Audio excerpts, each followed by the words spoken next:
There we go. All right. What's up? Okay, well, we're back in action. Good morning. Another Thursday morning. Can't believe it's already here. I know. Part 2 today. Part 2, the Ideal CrossFit Class Experience. What did we get through last time? I think we got through like the preparation before class, right? We spent an hour just talking about that. Just talking about anything else what to do before you even walk in the door. No. Well, I mean, that's kind of funny. We spent the entire hour talking about step by step the Ideal Class Experience last time, and we got to the general warm-up. That's as far as we got. So we did what happens prior to class, kind of the preparation, lesson plan, look at the workout, do all those things. Whiteboard, or no, we started before even before even whiteboard brief, like connecting with people. And you were saying you like to have everything done, equipment, everything you need to be done before the class around 15 minutes prior to the start. So it gives you those 15 minutes to connect with people. But also talked about some strategies if you have those back-to-back classes, how you can still make those connections prior to the class starting. Yeah, and then we talked about whiteboard brief. Whiteboard brief, general warm-up, whiteboard brief, and trying to keep it quick and succinct and make sure that we cover the workout, cover the stimulus, how you score it, give some options on how we're going to achieve that stimulus, essentially framing up and like teeing up our scaling options, but then getting people moving. Yeah. We got Mertz in the house. Jess is here. Omar. Jess and Omar are regulars. Mertz is it's good to see him. Special appearance. Special Mertz appearance this morning. Yeah. Morning, guys.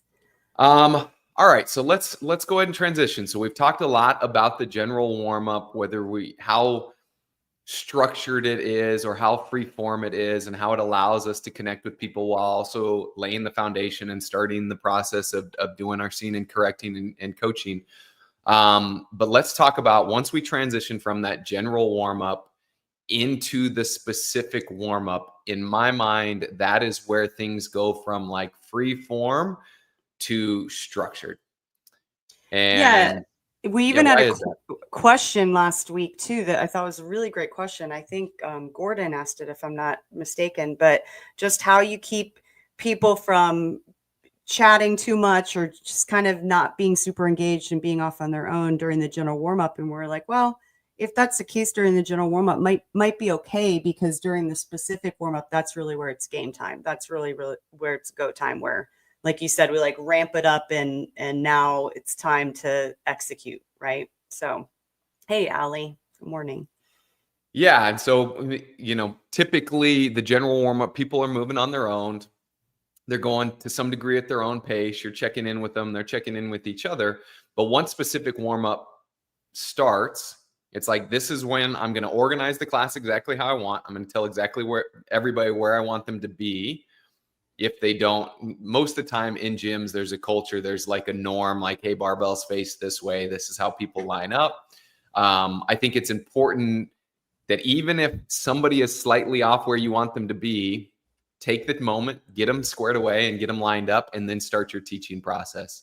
And I think this is where we really dive in, one, to the tell, show, do, check process. And Kristin, can you remind us what that entails? What do I mean by tell, show, do, check process? This is just the template that we recommend coaches use to give you a little bit of structure to make sure that you're doing all the seeing, the teaching, the seeing, the correcting as effectively as you can. So if we think about the step-by-step tell, you're going to tell everybody what they're going to do. You're going to then show them what it looks like, and then have them do it. So we like to say that next thing you're going to do is kind of tell them how they're going to do it, and then have them do the actual rep.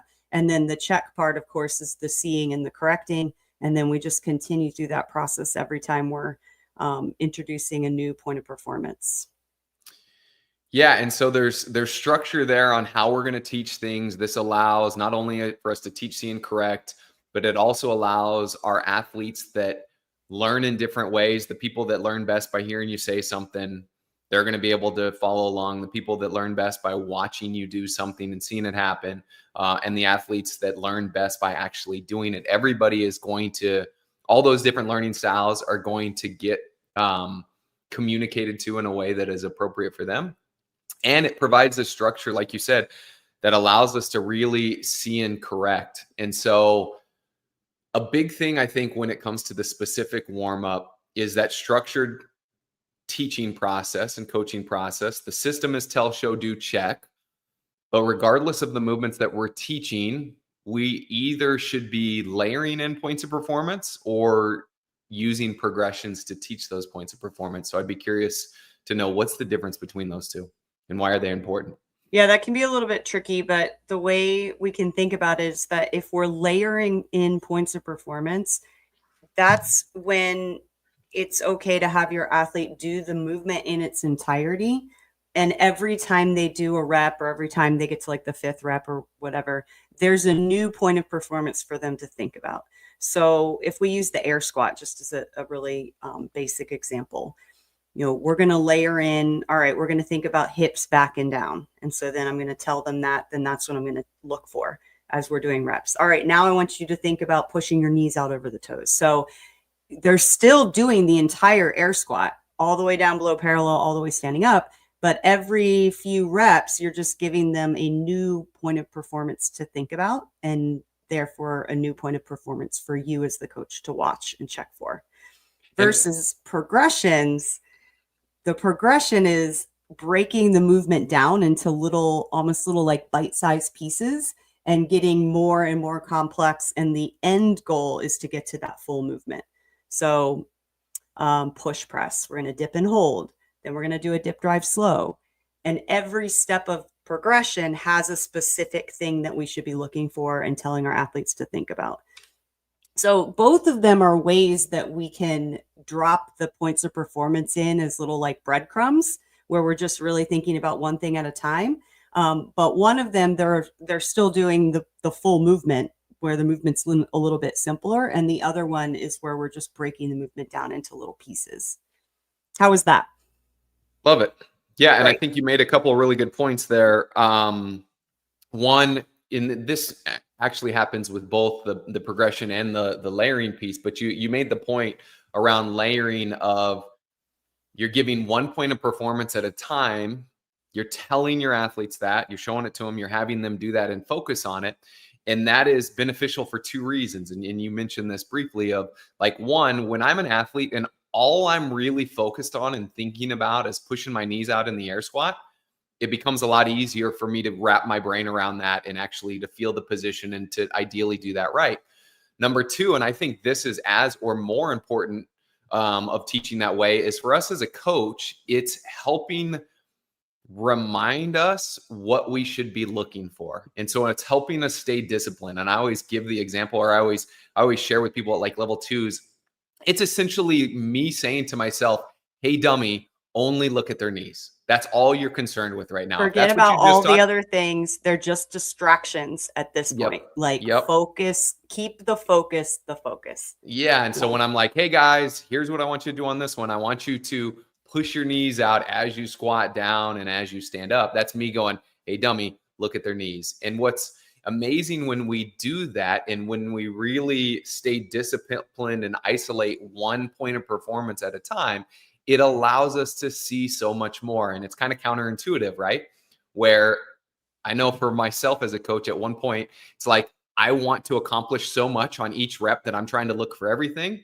But as you know, when I try to look for everything, I end up seeing next to nothing. Mm-hmm. Whereas when I'm only looking for that one thing, I see these little subtleties that potentially have the ability to make it a big impact on the movement. So if I'm only looking at your knees, somebody whose knees are kind of out or almost out, I'm going to see it. And now when I make that correction, it's really going to start to improve the movement. So I think that's a huge piece of why it's important to use that teaching style of like layering in points of performance or using a progression. And a progression, it's the exact same thing.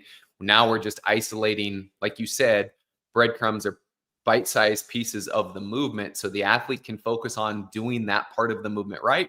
And then we have less to concern ourselves with as far as scene is concerned. And we're able to stay disciplined and focused on that one thing, I think, which is important.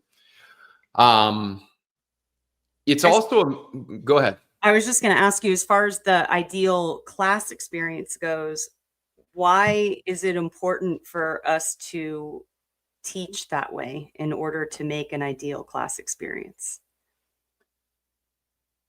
Well, I think number one, so many people that start, and this is kind of somewhere where I want to go, and this is an interesting dynamic because I think there can be pushback. There's value on one side, but there can be pushback on the other side of like, maybe we don't need this. But number one, I think of why is this an ideal class experience? Especially as time has passed, there are more and more people that are jumping into CrossFit that don't have a huge athletic background. And most of the time as an affiliate owner, when people reach out to me that want to try CrossFit, there's at least a little bit of this in the conversation. Hey, I've heard CrossFit is great. It works really well. It's super effective. I'm a little nervous because I've heard some things as well. And that's like, they want to stay safe and healthy and all that stuff. And we know that those rumors are nonsense, that people doing CrossFit are going to be safe doing CrossFit. But to alleviate those concerns, when they come into class and we're spending time teaching all the movements, and we're doing it for those people that are brand new or the people that are 10 years in the gym, it's reassuring that, hey, we're going to spend time working on your technique, taking these complex movements, breaking them down, and ensure you're doing them right. So that way, when you jump into the workout and you start to add intensity and load and speed and more reps, they're going to be in a position where they're doing the movements correctly and staying safe with that. So I think that helps the ideal class experience. The other part with this is the more we break down the movements and really teach each piece, the quicker people are going to be able to develop skills. And, you know, there's a ton of skills that we do, from double unders to kipping pull-ups to toes to bar to snatching and stuff like that. And I know when I started CrossFit, you know, I didn't know how to coach very much. There wasn't a lot of progressions. And it was kind of like you find, you know, usually the coach was one of the better athletes. They could do the movements. And it was like, hey, guys, this is a kipping pull-up. Go ahead and either try it and hopefully you figure it out, or get a band and do something similar to it. But this is it, and go for it. And it took me forever to learn that. But now, like as an athlete, now it's so nice to have a system and plan in place to be able to be like, cool, Kristin, you're starting at the gym. You've never had a pull-up. I got the system. We're going to teach you the technique. We're going to get there, and you're going to have this thing significantly sooner than we did back in the old days. So I think those are a couple reasons as to why that provides an ideal class experience. What's your thoughts with that?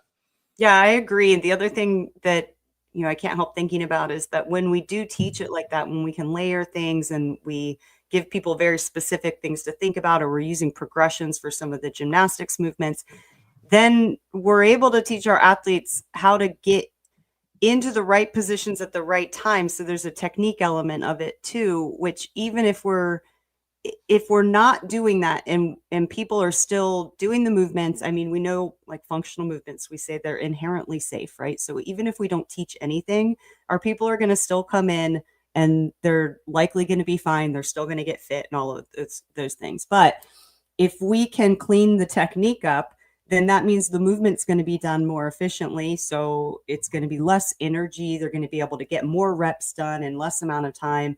Their times are going to be faster. I mean, there's just a trickle down effect that happens when we can get our people moving better. And so not only that, but if we're talking about one class in isolation, that ideal experience, if we have people leaving being like, man, that was really cool that she gave me that cue to, you know, keep my arms straight a little bit longer. That really helped me feel that I was using my hips more, or whatever. Then they're leaving there with value for having been coached. And it makes them want to keep coming back because it's like the coach really cares about me and wants me to be better. And we lose sight on that sometimes, I think, because we start to just get in our own heads or start to make these assumptions like, our more experienced athletes don't want to be coached, or it's boring for people to go through the progressions, or, you know, whatever. And we almost create this narrative that I would challenge a lot of coaches who say that and be like, is that actually true? I don't know that that's really true. I think we get self-conscious about like, well, I don't want to do that progression. I do that progression every time. It's boring. It's like, well, make it not boring. And I guarantee you there's going to be value to it. And people are going to leave happy that they got some coaching. Yes. And I like that. And I'm glad that you brought up and said the word boring, because they're like, and I think Brad's question touches on this as well. How much should the ideal class experience be based on the coach's perspective for the ideal class experience versus the athlete's ideal class experience? Question.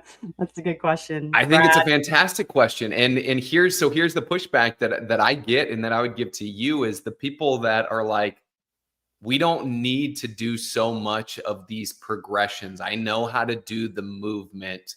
I want to work out more. I want to do more, some flavor of that. Like, one, I think that's what Brad's getting to here in this to some degree, or at least that's what pops into my mind with this.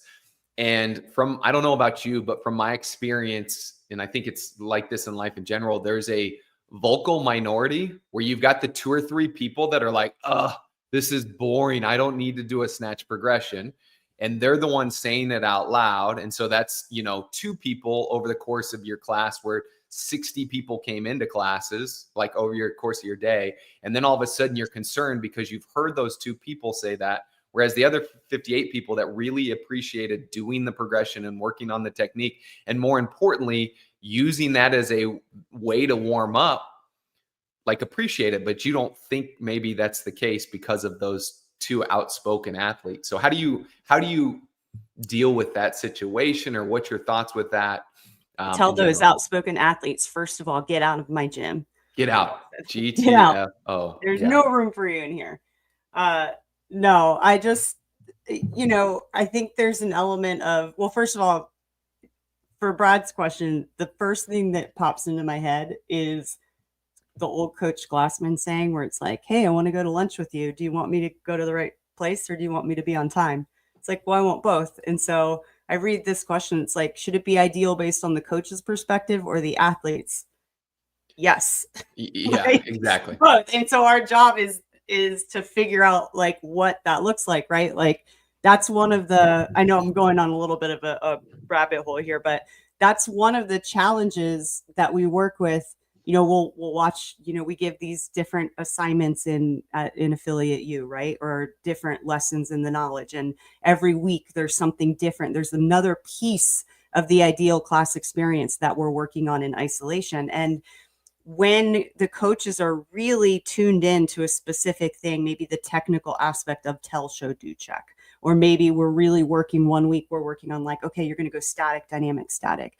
The focus can be so intent on trying to do those technical things well that the class is not that fun because they're so worried about like, or maybe it's like timeline, or maybe it's group management. And so there's an element of, yeah, we want to work on these things to make ourselves better technicians, right? But we still have to keep in mind that the class needs to be fun for our people. So we have to have, there needs to be like a balance between doing everything we want to do as coaches, technically, proficiently, but then also recognizing I might need to let a little bit of that go in order for the class to be fun for the people, And so I'll leave class and be like, man, I just didn't give as many cues as I wanted to during whatever fill in the blank part. But then I can also look back on and be like, but I kind of made that call to move on because it was the best thing for the class and for the people. And you just have to be able to just go back and forth between the two. At this point, I don't even remember your original question. So yeah. People that say it's boring, but I think you got there. But that, like, I think that's it, is the self-reflection after class, because I've been in that same boat where it's like, I'm so concerned with this teaching process and this coaching process that I've got this 6-step progression for a box step up. And it's like, what are we doing, dude? It's a step up. Hey, step on the box, stand all the way up, step back down. Like, we don't have to over teach every single thing to like see and correct and do all this kind of stuff on every movement so much, in so much of a way that it becomes a little bit monotonous. And then maybe that's a an ideal class for the coach because they've coached everything, but for the athletes, they're like, I don't need this for a step up. I get that. And so picking and choosing, and to your point of like evaluating who's in front of you and how many people are there, and like, where should we spend time? Where should we not? But to ultimately think that like the couple people that potentially are like, I don't need to warm up for any of this stuff, we should just do more working out, they just might not be a good fit for your gym. Like, I don't know anybody that, you know, wins medals at the Olympics that just walks out to the platform with the weight on the bar without starting with an empty barbell first, right? So I think there's some value in that stuff. Let's see, we've got some comments here. I love Omar again. The athletes know you care. We've got that one. I think I put that one up before. Let's see. Kristin makes a good point. Yep. Congratulations, Kristin, by the way. Hopefully you guys are getting some amount of sleep with the new addition to the family there. But yep.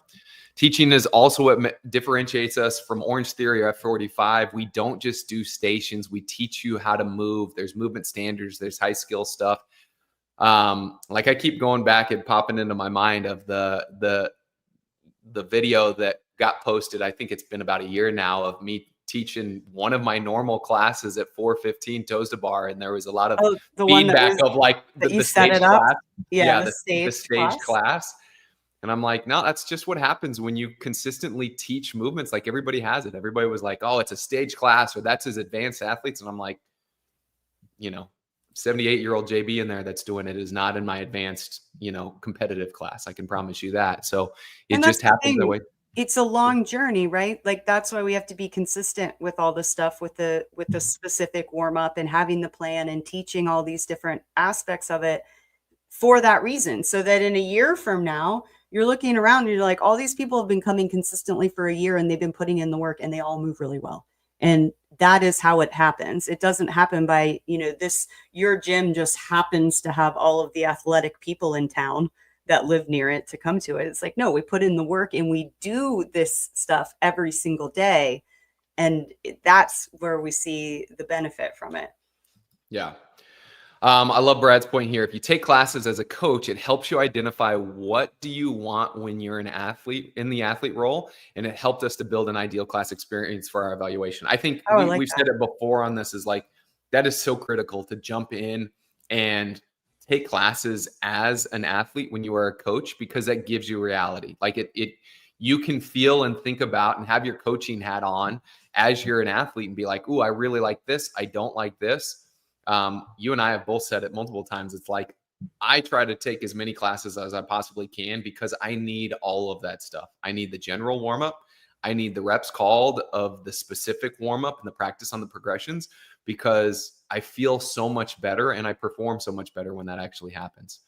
Yeah. Not to mention, every coach is going to bring a little different element to the class, right? Like I took a class the other day with a coach that I don't get to have that often. And she taught, there was a piece she taught for setup. And I was like, oh, I really like that. Like that, I'd never heard it before. And you could hear other people be like, oh, that was really helpful. So again, these things that, like, I've been doing this for 16 years. And it's like, that was an element that was helpful for me. So just have to find ways to provide value. But taking the classes as coaches is going to make you a better coach as well. You're going to hear different cues and different ways to do things. It's going to be good. Yeah, let's see. Mert's challenge is speaking to teach them versus speaking to help their needs. If you are trying to teach, we can lose them if you meet them where they're at individually, or even others that are witnessing. I think that's it. It goes back to, and I'm sure you've had this asked to you at a seminar. I remember Cherie Chan was the first one that had said this to me after a lecture that I, you know, is like a deadlifts lecture that I went over probably in like 10 minutes because I was like, oh, this is just information that I really think is important to share. And she's like, hey, was that for them or for you? And you step back and you think about it and you're like, oh man, maybe I was just trying to show off all the stuff that I know and like really impress them with my knowledge base, as opposed to give people just the amount of information that they actually need. And having that perspective and really trying to sit on that and think about it is a great way to level set and kind of reflect on, is what you're doing for the athletes or is it for you? Mm-hmm. Fun and improvement are probably the two most important pieces to retention. That's it. Is the class fun? And are people getting better? So we've talked about the specific warm up, what it kind of looks like. It's more structured. There's this teaching strategy and teaching process. What are some things to look out for when it comes to the specific warm up? And I think we've kind of touched on some of those, but what could make it not ideal, even though we're trying to accomplish what we've already talked about? We're using progressions. Mhm. We're doing that stuff. What should we consider there? Well, empty reps is something I think of that a lot of coaches will struggle with because you're trying so hard to, again, put the teaching in there, get them reps, make sure they're getting warmed up, that you're just calling rep after rep after rep, and there's no feedback to the athletes. And that can certainly be a way that it becomes boring, right? If you're just like, stand, reset, good, stand, reset. And there's no corrections. There's no specific feedback to people. And so, yeah, we checked the box on the specific warm up. We got people warmed up. But again, it's like, that's a great way to make it boring, is just not give anybody feedback and just get monotone and just start calling rep after rep. What other things are you thinking of? Like too much downtime. Okay. And so that can come from if my teaching process lends myself to like cover everything all at once while people are just standing there watching. And then I finally start calling reps or whatever, or like You're I front loading it all. Either front loading or even in the middle, or just in general, if each step that I go to teach, I have to stop and like over explain, and then people are waiting for like a minute or whatever, it's too much. Or, and we've talked about this with some of the gymnastics movements, figuring out the balance of how do I coach gymnastic movements in a way to where I don't have a big group of people just hanging out and waiting forever, right? Can I give them something else to do? Can I make the cycle time fast enough to where it doesn't feel too long and drawn out?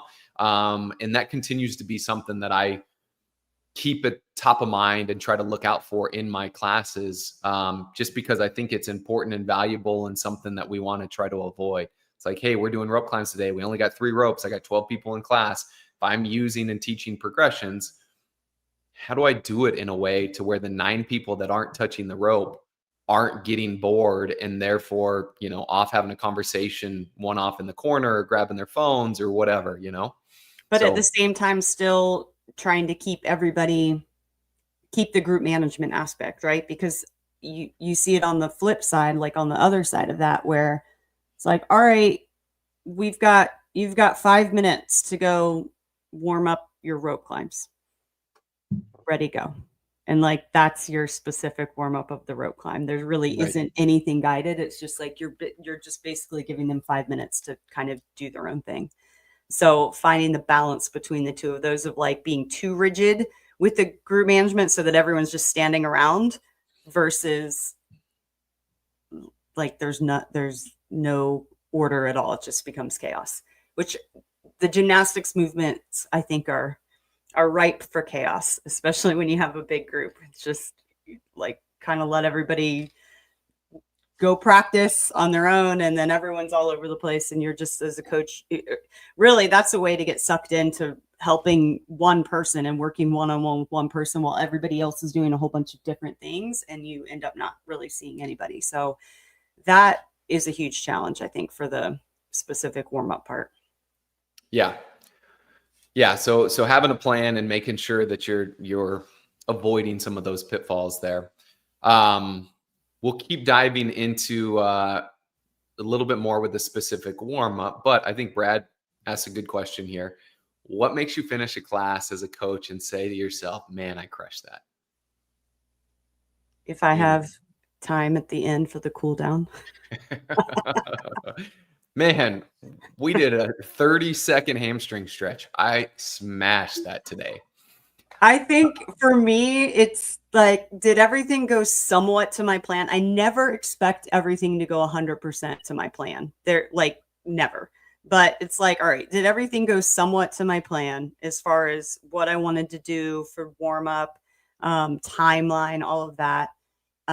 Did my athletes meet the stimulus of the workout? Was the energy high? Was everybody moving generally well, and like, were they coachable? And did I have time for a cool down at the end? Yeah, Yeah. right. And just mainly, if I were to whittle that down into a couple things, it's like, did I accomplish most of what I wanted to accomplish from a technical side of it? Did I make people better? Did we hit the stimulus? Did, you know, like, I hit my timelines generally? And was it fun? Was the energy high? Did people have a good time? Did people get in a Yeah. good workout? Yeah, I think those ones where it really like the energy feels, like you said, really, really high and really, really good. Those are always ones where I'm like, oh man, that was great.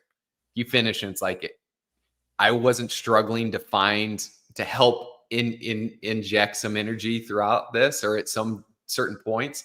That's always a good one. And usually for me, the ones that I feel very good about is when some sort of big curveball got thrown my way and I figured out on the fly how to navigate it. And so it's, those days where I'm expecting 12 people in class and we end up with 30 and it's a workout that has bikes and we've got 5 bikes and I figure out how to make this thing happen and it smooths pretty efficiently, right? Those are the ones where I'm like, oh my gosh, that was tough, but I think I nailed that because I was able to adjust on the fly. Those are the type of things that make me feel pretty good. But I don't like, but at the same time, as good as I might feel on some of that kind of stuff, I don't know that I ever leave a class and I'm like, well, I got nothing to reflect on that one. Just, watch and learn, ladies and gentlemen, watch Oh, and like, learn. even if you feel you crushed it? Yeah. It's Yeah. like, you're always like, all right, well, I probably could have done that better. And that should have gone differently and all of that kind of stuff. So I think there's a lot of Gosh, opportunity, even on the classes where you feel like you crush. so much of it too is a little out of control, right?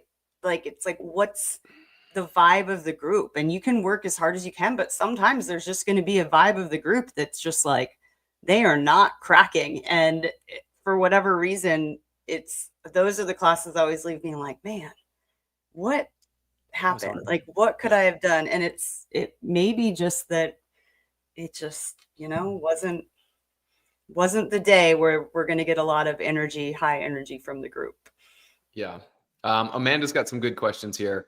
How do you feel about other athletes coaching other members? What's your thoughts on that?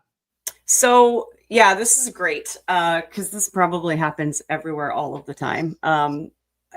My thought is, most of the time, like, if we just assume positive intent, right? Most of the Love that. time, Yeah. our athletes they just want to help each other. Like, maybe your athlete learned something about their own movement and it helped them, and so they want to, like, share the love, and they want to look around and be like, hey, what helped me is when I widened my feet a little bit. And so I don't police it too hard. It doesn't happen like too often, but I won't police it too hard. But I do just listen a little bit. I just make sure if they're going to instruct them to do something that's wrong or not safe or something like that, or it goes against, like, it conflicts with what I'm asking them to do, then I'll step in and just, in a very kind way, um, intervene. But honestly, most of the time it's pretty harmless.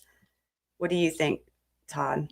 Yeah, I think as I've evolved as a coach, I used to take everything personally, right? Everything's a slide at me. So if somebody else is coaching somebody else, then I was like, it's because they don't think I know what I'm talking about and they need to overstep, you know what I mean? And like, but the farther along in my journey, I'm like, this is cool because this implies or shows that I'm educating my clientele enough to where they feel confident in sharing some of the tips and tricks and things that they've learned with others. And most of the time, to your point, it's like you're assuming positive intent. They're just trying to help somebody else out. And I love it when the person they're coaching is like a new athlete. And it's like this person, a lot of times they're the ambassadors at the gym, kind of take that person underneath their wing and is like, hey, I'm going to help you along the way, and they help them. So I'm like, cool, that's fine. To your point, I listen in, I try to hear what it is. On occasion, you'll have some people that are just trying to, I don't know if prove their worth or show some dominance or like present some authority. I find some people that don't do terribly well in the gym. Find somebody that's doesn't do quite as well as even they do, and they can feel confident by being the person that knows more than that one. Mm-hmm. And so they'll step over and start coaching them. And that's where I'm like, hey, just let them do their thing. I got you with this one. Like, I'm going to coach them up. Like, leave them alone, John, or whatever that is, right?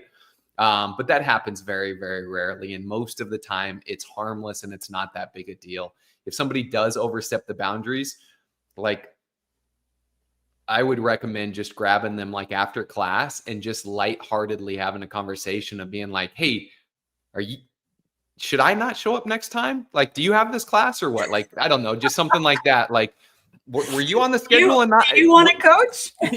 Were you on the schedule and not me? Did I mess, communication? Yeah, did I mess this one up? And then you can joke about it or whatever and be like, hey man, I got it. I want you to just worry about working out. So that way you don't have the burden of coaching or something, and try to like make it light and easy and hopefully not offend them too much. And probably my sarcastic jokes do offend people, but anyways, with Brad, how often should a coach feel like they crushed a class? I've heard for training, it's the rule of thirds. A third you don't want to do, a third are okay, and a third you crush. Is that like a classes? Like I think of that if you coach 3 classes in a day. I know for myself, it's usually like the morning or the first class of the day. I'm probably like, oh crap, that's where I'm learning from all my mistakes. The second one, I ironed it out a little bit. And then by the third one, I'm like, all right, I figured all this stuff out. I've made all the adjustments and I crushed it. Is that, I think that's what he's talking about. You know what this reminds me of is that marketing rule, right? Where if you have a product and you price your product and nobody is pushing back on how much it is, then it's too cheap, right? And that reminds me of that, because if you have a coach that every single class, they're like, I crushed that class, I crushed that class, I crushed that class. I just would argue that their awareness is not that strong, and they probably have more to work on than they realize, and they just don't know it. Because I think a rule of thirds is good for that. Like, if I think of all the classes that I do, it's the minority that I can walk away and be like, I crushed that. And I'm not saying that I don't walk away and be like, that was a good class, that was solid, I'm happy with it. But to say I crushed it doesn't happen as the majority of time. So when you have a coach that's like, I'm crushing every single class, I just would bet their awareness is not as strong as I would want it to be. Yeah. And I think like, I continue to love this question and this thought process. Really, the ideal CrossFit class experience, or the perfect class, is like a unicorn. It's never going to happen. Sure. Yeah. It's never going to happen. And I think that's it, is like, as athletes, I like the fact, Brad, that you related this to athletes. And so now I understand that question more originally. Like athletes, a third of the time, what you have to do, you don't want to do. A third of the time, you're like, oh, that workout looks okay. And a third of the time, you're like, this is my wheelhouse, I want to crush it. Really looking at this as a coach, and this is a tough thing for a lot of people, because a lot of people are kind of coaching on an island. They don't have a support system. They're not a part of something like the Knowledge Pro or the coach development within affiliate university, to where they're getting feedback, they're getting to learn from others. And so if you want to continue to evolve and get better as a coach, there needs to be a lot of self-reflection. And you can't just simply beat yourself up and be like, man, I suck, that class was horrible. But you can't be on the other end either, where you're like, man, I'm nailing it every single day. There is nothing I can do to get better. This is it, It's just, that's not a thing. And so there's got to be some self-reflection after class, and continually trying to evolve and get better. So, I look at this, and the amount that I've grown and how much I've developed as a coach over the few years of working with everybody in the knowledge and coach development, and at the time, I'm a level 4 trainer. I've been on seminar staff for 12 years or 11 years or whatever it is. I do pretty well, but now I'm like, dude, I am so much better of a coach than I was before I started working with everybody and getting to interact and see people's videos and learn from others. I think that's just one of those deals where it's like, we always have an opportunity to learn and get better. And so that ideal class experience should be something we're always trying to work towards, and not ever think we've achieved or gotten there. Yeah, because if we break down all the things we're talking about, right, we've at this point spent an hour and a half, a little bit longer than an hour and a half total, talking about step by step the ideal class experience. So there's a lot that goes into a quote ideal experience. And to think I'm going to leave a class being like, I hit every single one of those marks perfectly, it just feels unrealistic to me. And there's a reason too. I mean, with the level 4 evaluations, you don't have to get 100%. Like there's room for error and it to still be a level 4 quality class. Yeah. And so Brad, I guess to put a bow on your question on like, what percentage of classes should you feel great about? I think rule of thirds, 30%, 33% is probably fine. But regardless, even the ones that you love and the classes that you crush, continue looking for something to improve on. And I think there's stuff that's always there. Let's see. We've got a lot of, we've seen Steven do the old crush workouts or get crushed. I think I've seen some of those in real time. So I'm with you there. All right. So we're still on the specific warm-up. We've talked a lot about the teaching process.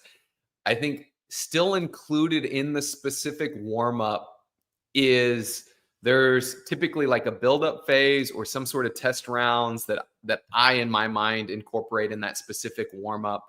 And just in general, as we're watching people move, there's some things that we can take away that sets us up for success when it comes to the workout itself. What are those things? Like, what should we be doing during the specific warm-up and as we allow people to start build up and load if it's a weightlifting movement or start knocking out some reps if it's a gymnastics movement? What are we going to learn in that, and what's that going to set us up for when it comes to the workout itself? Well, we're going to see basically how they're going to scale the workout, like what weights they're going to be using, what movements they're going to be doing for their gymnastics.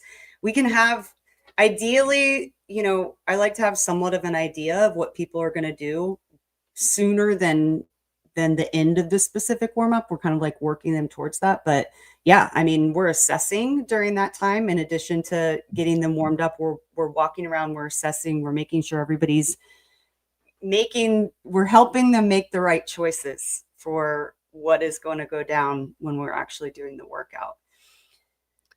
Yeah. And I think that's the big thing is going into the workout itself. We've mentioned this a couple of times. We want everybody to hit the stimulus of the workout. And in order for that to happen, rounds need to be done in a consistent way. The loading should feel consistent across all the athletes, and where we as coaches are going to gather the data of what that should be as far as the prescription for our athletes, as far as what weight they're going to use, how many reps of that gymnastics movement or reps of the weightlifting movement it's going to be, is going to be in that specific warm-up and the build-up phase and all the rest of that. And so not only should we be teaching, seeing, and correcting, but we should be gathering data on how they're moving and what they're doing and starting to wrap our head around like, hey, I see your pull-ups. You can do 2 of them in a row. In this workout, the first round is 21. I want that done in 3 sets or less. And so considering you can only do 2 or 3 in a row, I'm probably going to limit that first round to 10 reps, or we're going to do a scaled version of the pull-up or whatever that is. And we start seeing that, wrapping our brain around that. And then that allows us to go and start to prescribe what the workout should be for that athlete, so that they're still hitting the stimulus of the workout when we get there. So we've talked about this before as well. We shouldn't be leaving the scaling options or the workout up to the athletes. All right, guys, here's the workout. Here's the scaling options. Make a good choice. You and I both know rarely do people make a good choice when that's the case. Or going back to the members coaching other members, this is an example of when I jump in, when I start hearing the members telling other members how they should scale. Like, okay, let me take control of this one a little bit. I love this, Steven, and that's great. That's my focus lately on class experience for my members: 1, get a good workout; 2, learn something; 3, have fun. Yep. And Allie asked, how do you gauge if they have fun? And I think this is the right answer. Are they smiling and laughing? If they're doing that, it's hard not to have fun when you're smiling and laughing, right? And then if they say thanks, or Omar, if they won't leave, They won't leave. there's no bigger compliment than people hanging out at your gym. And sometimes it's annoying as a coach where it's like, get out of the way. I need the space, or we're doing something, or you're loud. I'm like, I love that. I want you guys to be at our gym as much as you possibly can. Brad makes a point of facial expressions will tell you a lot. When we're watching them for specific warm-up, you're walking around looking at, is the load appropriate for them? Is the movement, the scaled movement appropriate for them? Yes, for sure. Watching the facial expression. Although you do have to keep in mind, some people just have facial expression regardless of what the rep looks like. But we know our athletes. Yes. You Once can, you know people, you'll can definitely get a good idea with that. Yeah, this is one where I step in when we've got other coaches or other athletes, not just coaching athletes, but scaling for athletes. Oh, you should do this weight, or you can do this many reps. I'm like, no, that is definitely my job. I don't care if you told them to push their knees out a little bit harder on that last rep, but I'm going to be the one that tells them how much weight they use and all of that for stuff. Sure. And I see this a lot on lifting days, right? On heavy days where you have the groups are sharing the barbells and they're encouraging each other, right? Like, oh, that looked easy. You should go up more next time. Like, that's different. And plus, we're still there. We're watching. We're saying, like, actually, why don't you stay? I want you to stay on that weight for the next time. And then this time, really think about lifting your chest a little harder or whatever. But yeah, there's a difference between those in between lifts on a heavy day where they're encouraging each other and literally saying to someone, you should do more for the workout. I'm doing 95. You do 95 too. Let's both do 95 together. You get 95 and you get 95.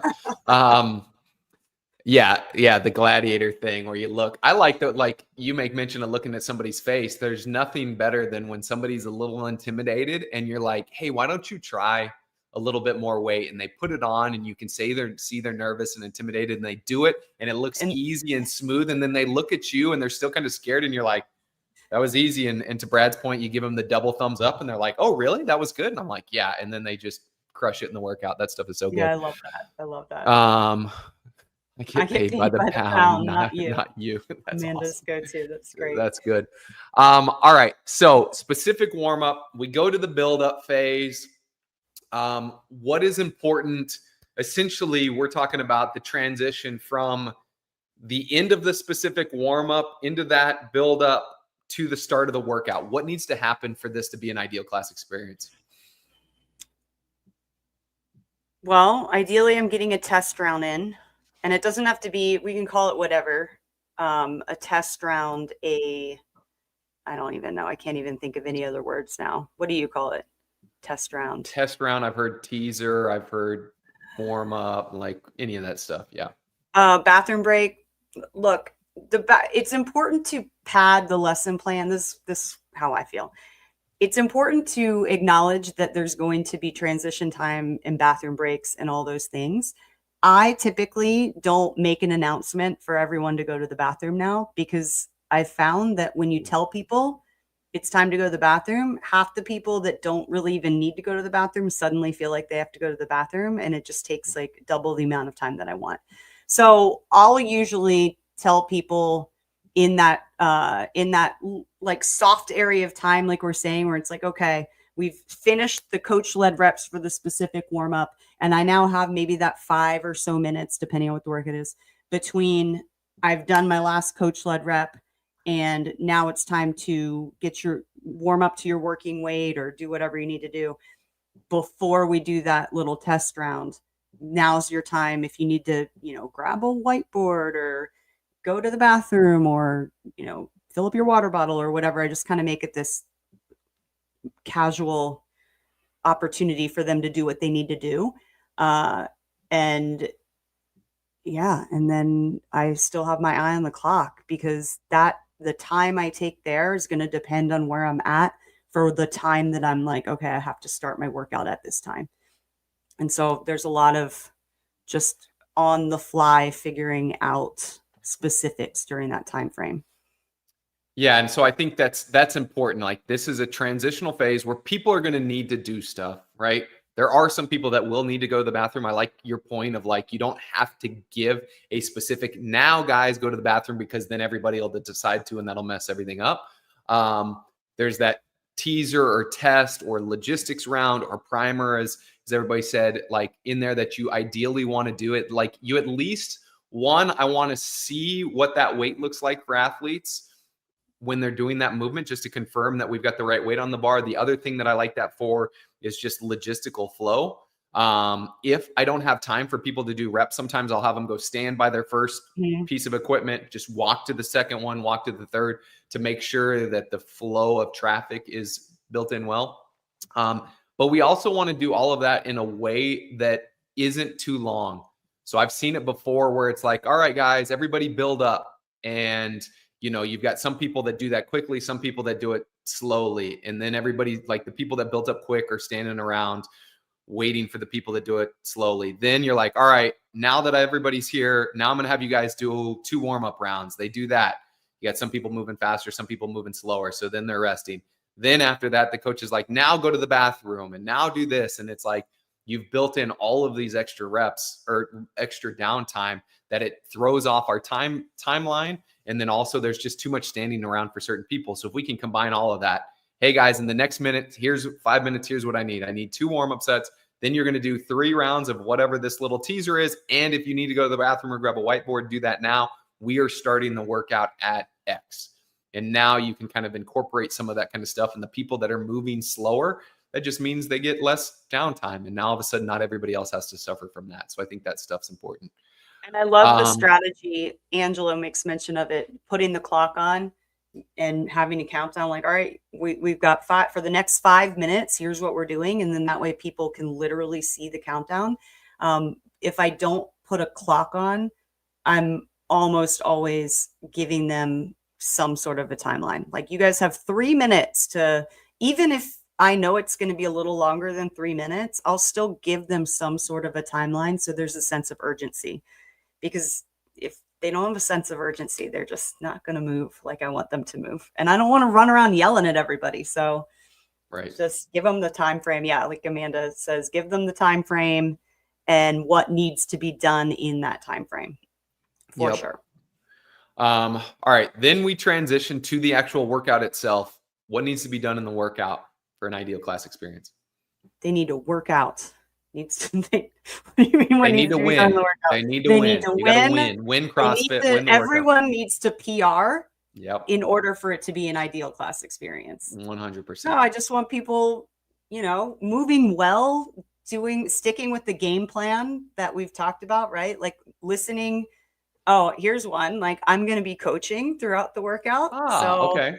They're going to be responding to my coaching. And ideally, again, this ideal class experience, I'm not suddenly giving them coaching cues and movement corrections that they haven't yet heard. So that means you're what? You're doing what? I'm revisiting what has already been talked about and coached in the specific warm-up. Cool. So the specific warm-up sets you up for what you're going to check back in the workout. So it's like, I noticed that Kristin has a tendency for her knees to cave in her squat. Guess what? The first thing I'm going to be looking for when the workout starts 100%. and her heart rate's up is her knees out. I've already given her a cue that I knew worked in the specific warm-up. So I'm probably just going to revisit that cue. I'm just going to remind her and keep checking in on that. I love that. This specific warm-up, not only are we trying to make their movement better, but I am cataloging, I'm collecting data. And you're just putting things in your pocket. Like, okay, Todd tends to pull a little bit early, but he fixes it as soon as I remind him. And then I'm also trying to remember the cue that I gave you that allowed you to fix it. So then when the workout happens and your heart rate is up and you're tired and you're trying to remember how many rounds you're on, but you're also not trying to let that person get ahead of you, I can very quickly just revisit that same cue. Boom. You're like, oh yeah. And then you make the fix and we move on. Yeah. And I love this. I like positive cues or corrections throughout the workout. Like a lot of times I will use that, I guess kind of like a reverse psychology. All right, Kristin, good job on getting low in that squat. Like if I need you to get a little bit lower, that a girl, keep getting lower, something like that, to kind of like be like, oh crap. Way to fight for that depth. Yeah. Do something like that. I love that. Mertz makes a good point of quick cues that don't disrupt their workout or cause negativity. The other thing Yeah, we I do, shouldn't be stopping them. I'm not stopping them and having like a one-on-one. That nothing. Talk about people having fun and having an ideal experience from a coach's perspective to an athlete perspective. If as the coach, you stop the athlete in the middle of the workout and you're talking to them and you're giving them these explanation and then you fix their movement, then you might be leaving me like, I fixed their movement. That was great. But the athlete's like, well, that sucked. He made me stop and I had to listen to 60 him seconds, talk for yeah. 30 seconds. I'm trying to work out. So yeah, we've got to find that like middle ground for sure. This is also where I'm kind of consistently and continuously checking in. Hey, how we doing? Like every time I see a break or you're coming in for another round or something, hey, how we doing? In fact, I've done that so much to where like new people in my gym will at the end of class are like, hey, you kept asking me how I was doing. Like, did I look I bad or was something looked. wrong? And I'm like, no, I just want to make sure you're all right. And back to Brad's point about watching people's facial expressions, like check back in and stay in tune with people's body language. Like they could get in the middle of the workout and their face starts doing something weird. And you're like, hey, are you feeling all right? And then all of a sudden you hear that their shoulder's acting up. And you're like, all right, cool. Let's make the adjustment. It was fine in the warm up, but it's bothering you now. Let's make that adjustment. Same deal. If you've negotiated some sort of scaling option or reps or round or load with an athlete, check in the workout to make sure they're holding up their end of the bargain. If I allowed you, Kristin, to do this heavier weight because you said you could do, 3 sets of 5 reps, I need to check back in and ensure you're still doing that. Because if I don't notice that you're doing singles now instead of sets of 5, you're no longer going to meet the stimulus. It's going to throw off our timeline. And I'm not setting the expectations that you actually have to deliver on what you've committed to me, right? It's going to make it way harder to scale you next time because you're like, well, you let me do it anyways last time. Why are you changing my weight this time? So I think those are all important pieces that happen during the workout. Yeah, this right here, like Ali says, you should be on round 3 by now and then checking in if they are. Like I think most of the time, depending on the number of rounds, we should be pretty aware of where people are at in general. If it's one of those 10-round workouts, walking around and being like, hey, Kristin, where you at? And making sure that she's at the same roughly round as everybody else is going to be important. I remember coaching my mom once and everybody, it seemed like everyone was good. And I kept checking in and like everyone was finishing and she's still going and she goes to start the next round. And I'm like, what did I miss? I'm like, Mom, what round are you on? She was doing 2 more rounds than everybody else. She was like, I thought it was 5 rounds. I'm like, it's 3 rounds. You were done 2 minutes ago. Yeah, exactly. Right. Yeah. So if we don't check in, sometimes the person that's in the back still working that you think you did a horrible job of scaling, maybe you didn't do a bad job scaling. Maybe they just are doing too many rounds. Yeah, and I've had people also that just want a little extra work, especially if it's like a running workout and somebody just loves running, where it's like technically they're done, but just for the hell of it, they want to keep going. And now all of a sudden they're doing another round and I'm thinking they're not done. And I'm like, we're waiting on people and stuff like that. Whereas if you check in and they tell you that, then, you can stop the clock, you can turn down the music, you can kind of close up the rest of it. Yeah. All right. So I think obviously the workout, we are still coaching, but we've set the tone and we've gathered all the information through the first half of the class that the workout is kind of, I want to say autopilot in the sense that like most of the heavy lifting is done. Yeah. We're checking back in on faults we've already done. We're ensuring that people are hitting the stimulus based on the scaling that we gave them and all that kind of stuff. Now the workout finishes. What do we do to close the class and what should happen at the end here? I know we've only got a couple minutes to top this thing off as the ideal class. Workout's over. What do we do? We do our cool down. And ideally we have, and I know I made a couple jokes about it, but this is a time of the class that is important to be intentional about what we're doing with our athletes. So we want to have that time, I'd say 5 minutes minimum, 7 to 10 minutes ideal, right? Where we're letting our athletes just basically come down from the workout. We're not rushing them out the door.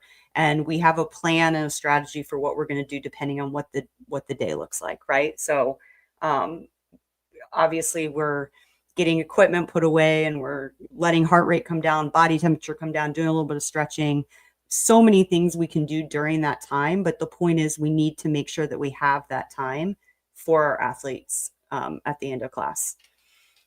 Yep. Yeah, exactly. And so cool down, get the heart rate back down. That can be sit and stretch. That can be a cool down walk. It can be some accessory work. It can be some skill stuff. Beyond that, we want to either record scores on the board. I'm still in favor of this. Have the whiteboard record them. Yep, If we you've use got the the whiteboard computer, still. yep. If they've got their apps, tell them to grab their apps and do that. We've got to put gear away. Like that's one of those things that, you know, an ideal class experience entails having a nice, clean, organized gym. And that's only going to happen is if people respect their equipment and put it back where they found it and clean it and do all of that stuff beforehand or when they're done with it. And then the other thing I think that's important is some sort of closing social element of this thing. It's like we start the session with the whiteboard brief, like that is the introduction that lets everybody know that we're getting started.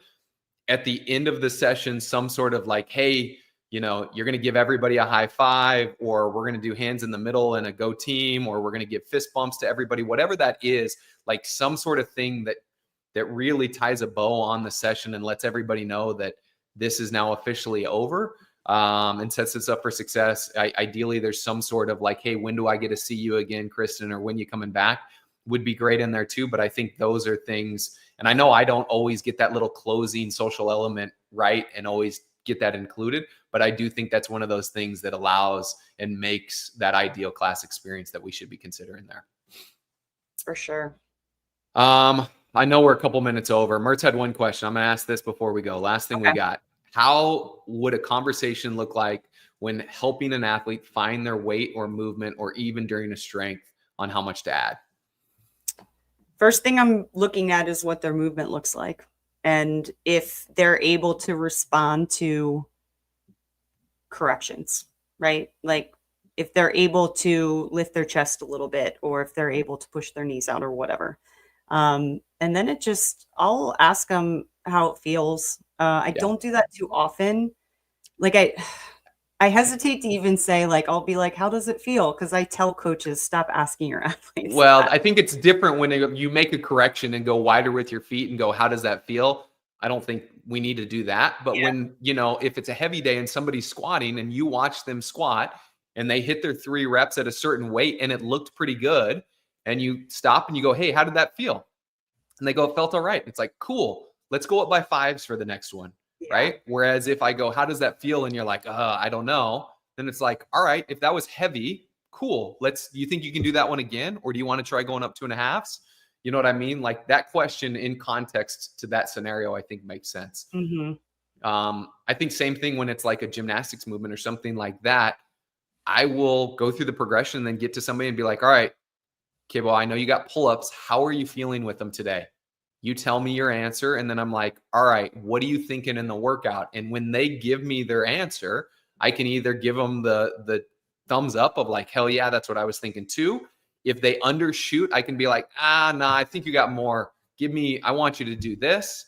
Make sure that they agree with that. Or if somebody thinks that they can do way more and they're like, I think I can do it RX. And I'm like, I know it feels good now, but believe me, in the workout, after you've done all this other stuff, it's going to get pretty hard. So let's go with this. I'll rely on the guidance too. Like that's where I think it's good to have the guidance of, you guys should be able to do the first set unbroken, or I want you to be able to do sets of 5 of this weight, or whatever it is. And then that way we can go back to it. If somebody's like, oh yeah, feels good, whatever. Like, all right, you think you can do that for sets of 5? Oftentimes they'll be like, well, you know, and then it starts, maybe I should go down a little bit. Yeah, I think that's a good call. Let's just go down by 10 pounds. Just try to hit those sets of 5 and look good while you're doing it. And then I'll really ramp up that, you know, move as best as you can and just try to get it done. If you can do it fast, then that's awesome. You know, I'll try to like just upplay the moving really well and moving really fast if they're going a little lighter than they originally wanted. Yep.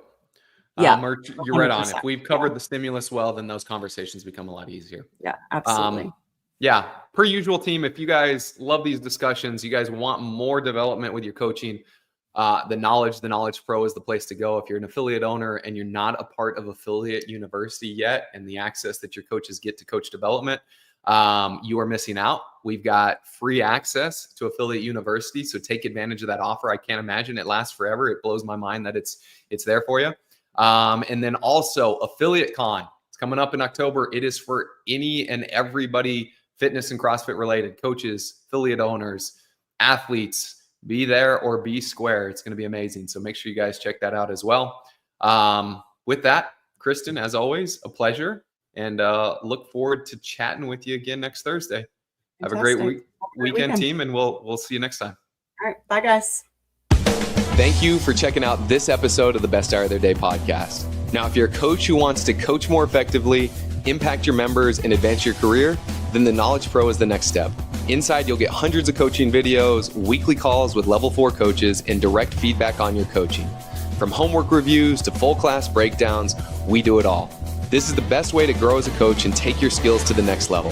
Now you can join the Knowledge Pro at besthouroftheirday.com/the-knowledge. And don't forget to subscribe to the podcast on Spotify, YouTube, or wherever you listen. Now keep coaching, keep improving, and we'll see you next time.